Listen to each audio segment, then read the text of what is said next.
Pagpasalamat o pagpangamuyo mao'y sentro sa selebrasyon sa adlaw natawhan sa Berheng Maria karong adlaw. Matag Setyembre 8, daghang mga deboto sa inahan sa Balaang Bata ang motuyo sa pagbisita sa mga simbahan, groto o lugar alampuan alang sa saulog sa iyang natawhan.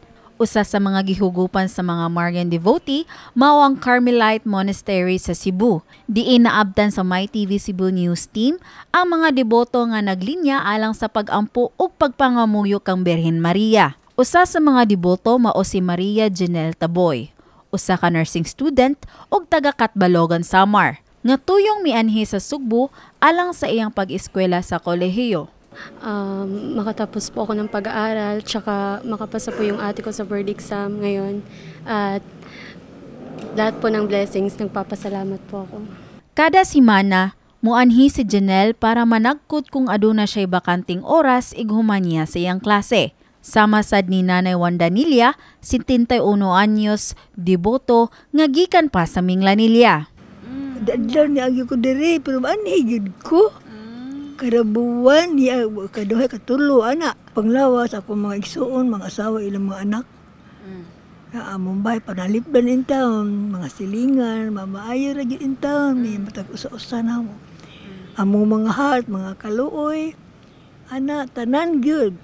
Sama sa uban pang selebrasyon, mas mahimo kining espesyal pinaagi sa maanindot nga buwak.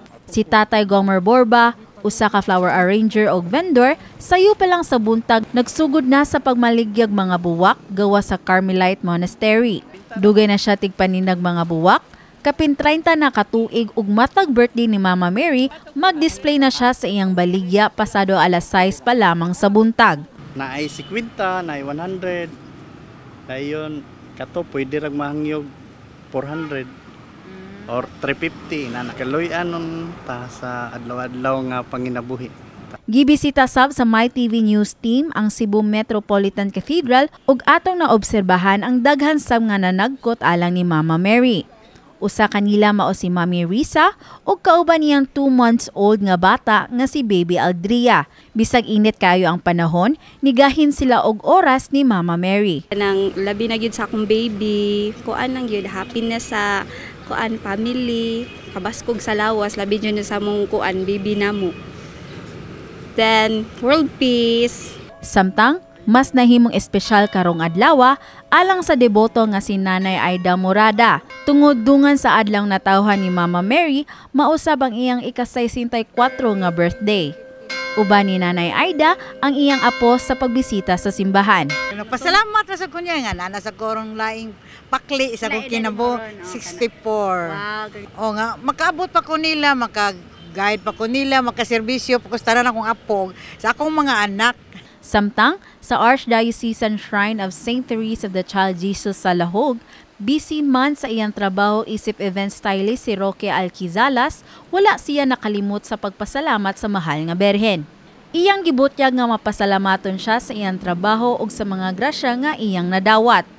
Pasalamat po ko nga birthday niya ron ug ako naka-decor ko sa mismo niya nga birthday. Noon sa kasal sa birthday niya. Yun, hinaot o tagaan paming daghang blessing or mayong lawas tagadlaw sa tanang taon nga buhi ilikan niya mga sakit o tahidya mara naman. Managlahi man ang ato mga pangaliya o pagpasalamat ang Archdiocese of Cebu nang hinaot nga himuon nato makahuluganon ang adlaw ni Maria ug ang matag adlaw sa atong kinabuhi. Today, as you know, is a very important day in the devotion of the Church to the Blessed Virgin Mary because today we are celebrating what we refer to as the Nativity of Our Lady.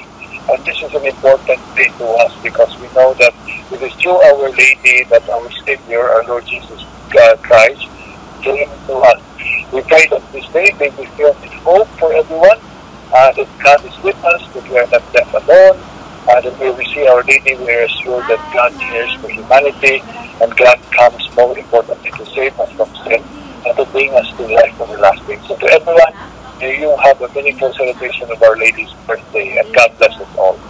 Kini si Mary Francis Lynn Kaayon, alang sa MyTV Cebu.